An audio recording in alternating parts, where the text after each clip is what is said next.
So here we are at the RAF, the Royal Air Force Museum in North London.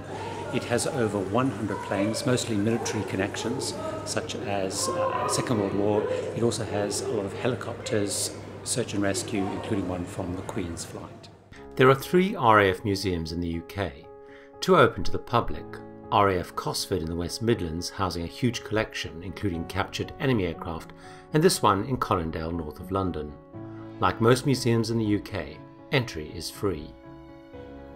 The Milestones of Flight Hall features 3 main areas. First is the Pioneers Terrace. Suspended from the ceiling are significant and pioneering planes. You will see planes ranging from the early 1900s through to the Eurofighter, which is 100 years older than many of the planes surrounding it. Many of the planes look rickety and dangerous by comparison.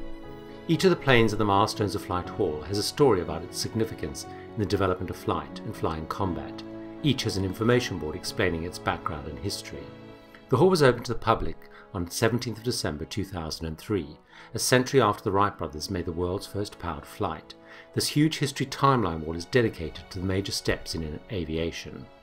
Downstairs in the Royal Force Today section, it has a Typhoon, a Mustang and a German Messerschmitt, the first jet fighter used in battle. This small Eurofighter flight simulator ride is available to experienced jet fighter flight for the adventurous. The Milestones of Flight Hall, celebrating a century of innovation, is a very impressive hall. The Bomber Hall is a much more sombre and dark hall. It houses the large lumbering bomber planes and their bombs. Bombers on display include a Buccaneer, a Vulcan, burnt-out bombers, and the massive, famous, and prized of all, the Lancaster bomber.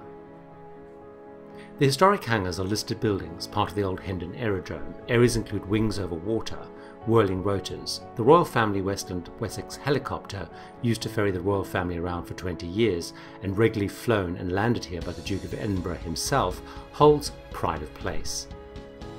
Dotted around it are a multitude of helicopters of all shapes, sizes and uses. The other areas in the historic hangars are fighters, jets and RAF overseas.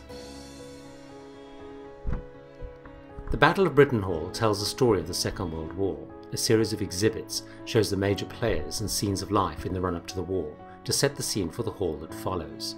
It includes an animated Winston Churchill giving one of his famous war speeches. Men will still say that this was their finest arm. In addition to a display of war rooms and planes supporting the Allied forces, convoys and those searching for the submarines attacking Allied supply feeds, there is also an audiovisual presentation about the battle and huge bombing by German forces of London, including a large statue and memorial to the men involved. Finally, of course, there is the inevitable museum gift shop, stocked with RAF-themed gift, souvenirs and mementos. The RAF Museum London is huge, over 100 planes, a real must for any fan of history and aviation.